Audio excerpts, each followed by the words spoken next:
सभी को नमस्कार। पिछले वीडियो में हमने भाषा के निर्माण की एक यात्रा शुरू की थी, तो आइए उसी यात्रा पर आगे चलते हैं। शब्द, वाक्य, अक्षर, संकेत भाषा के हैं रूप अनेक। हम ये जान चुके हैं कि भाषा हमारे लिए संचार का एक सुदृढ़ माध्यम है और भाषा के माध्यम से यह संचार हम कई प्रकार से करते हैं, जैसे बोलकर, लिखकर या फिर संकेतों के माध्यम से। तो इस आधार पर हमारी भाषा भी कई प्रकार की होती है, जैसे मौखिक भाषा, लिखित भाषा, सांकेतिक भाषा। हम यह भी जान चुके हैं कि भाषा की रचना वर्ण से शुरू होती है और शब्द से होती हुई वाक्य तक पहुंचती है। ये वाक्य ही भाषा की वो इकाई है जो हमारी बात को पूरी तरह पूरे अर्थ के साथ दूसरों तक पहुंचा देती है। हम कह सकते हैं कि यही वाक्य भाषा में सबसे अधिक महत्वपूर्ण कार्य करते हैं। और हम ये तो जान ही चुके हैं कि वाक्य क्या है। शब्द और पदों का वही समूह वाक्य कहलाता है जो हमारी बात को पूरे अर्थ के साथ दूसरों तक पहुंचा दे। क्योंकि अलग अलग परिस्थितियों में हमारे मन में अलग अलग तरह के भाव और विचार पैदा होते हैं, तो हम अपने इन भावों और विचारों को अलग अलग वाक्यों के माध्यम से दूसरों तक पहुंचाते हैं और प्रकट करते हैं। तो जाहिर है कि वाक्यों के भी अलग प्रकार के भेद होते होंगे। तो अब हम ये जानने का प्रयास करेंगे कि वाक्यों का वर्गीकरण कितने आधारों पर किया जा सकता है। वाक्यों का वर्गीकरण दो आधारों पर किया जाता है। पहला, रचना के आधार पर। हम जानते हैं कि हर वाक्य की रचना अलग प्रकार से होती है, क्योंकि हर वाक्य में शब्दों को एक विशेष क्रम से रखा जाता है। तो रचना के आधार पर वाक्य तीन प्रकार के माने जाते हैं: सरल वाक्य, संयुक्त वाक्य और मिश्रित वाक्य।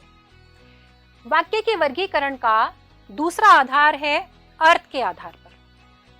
हम अपनी बात को किस मनस्थिति और किस मूड में कह रहे हैं, इसके आधार पर हमारे वाक्य का अर्थ प्रकट होता है, निकलता है।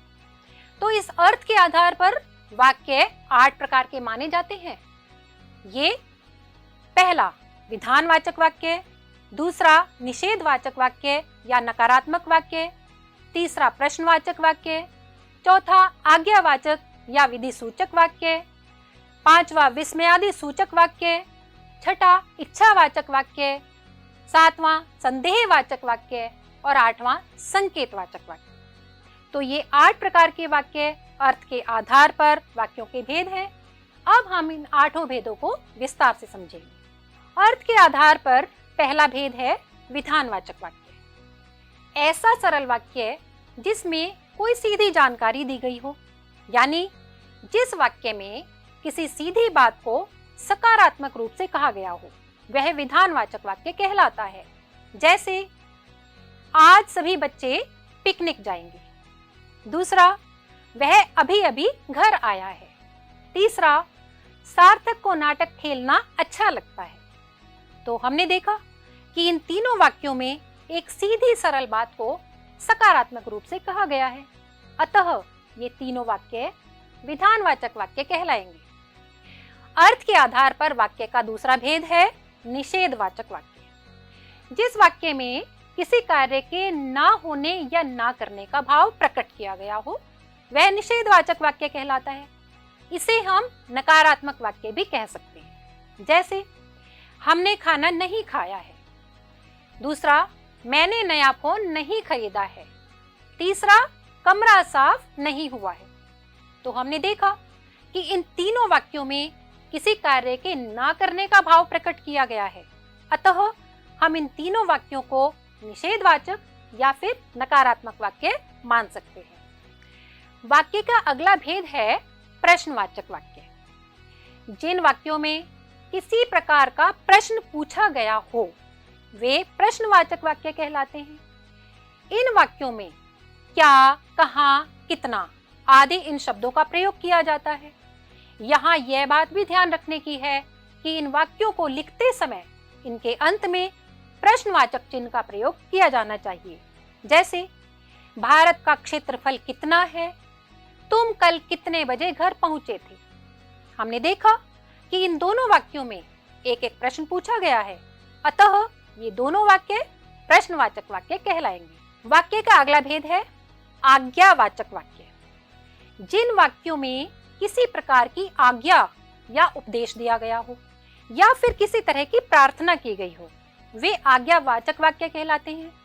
इन वाक्यों को हम विधि सूचक वाक्य भी कह सकते हैं, जैसे मेरे लिए एक गिलास पानी लाओ और सदा सत्य बोलो, या कृपया यहाँ कूड़ा ना फैलाएं। तो हमने देखा कि पहले वाक्य में हमने एक आज्ञा दी, दूसरे वाक्य में एक उपदेश देने का भाव प्रकट हुआ और तीसरे वाले में हमने एक प्रार्थना की। तो इस तरह से ये तीनों वाक्य आज्ञा सूचक या फिर विधि सूचक वाक्य कहलाए जाएंगे। वाक्य का अगला भेद है संदेहवाचक वाक्य। संदेह का अर्थ है अनिश्चितता, यानी किसी कार्य का पूरी तरह से ना ज्ञात होना। तो जिन वाक्यों में किसी कार्य का संदेह या अनिश्चितता प्रकट की जाती है, वह संदेहवाचक वाक्य कहलाता है। जैसे शायद आज वर्षा होगी या संभवतः आप कक्षा में प्रथम आएंगे।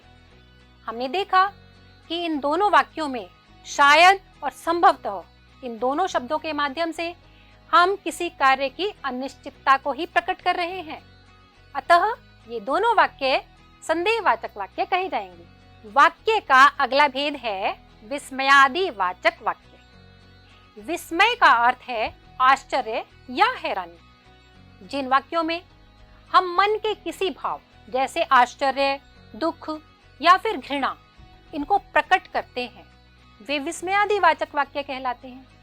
यहाँ यह बात ध्यान रखने की है कि इन वाक्यों में हम मन के भावों को प्रकट करने वाले शब्दों जैसे ओ, हाय, छी आदि इन सभी शब्दों का प्रयोग करते हैं और लिखते समय भी इन शब्दों के आगे विस्मयादि सूचक चिन्हों का प्रयोग किया जाता है। जैसे वाह कितना सुंदर उपवन है, हुर्रे हम जीत गए।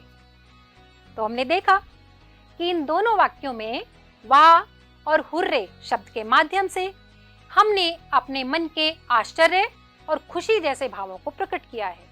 तो माना जाएगा कि ये दोनों प्रकार के वाक्य विस्मयादि सूचक वाक्य कहलाएंगे। वाक्य का अगला भेद है इच्छावाचक वाक्य। जिन वाक्यों में मन की किसी इच्छा, आकांक्षा या फिर आशीर्वाद को प्रकट किया जाता है, वे इच्छावाचक वाक्य कहलाते हैं।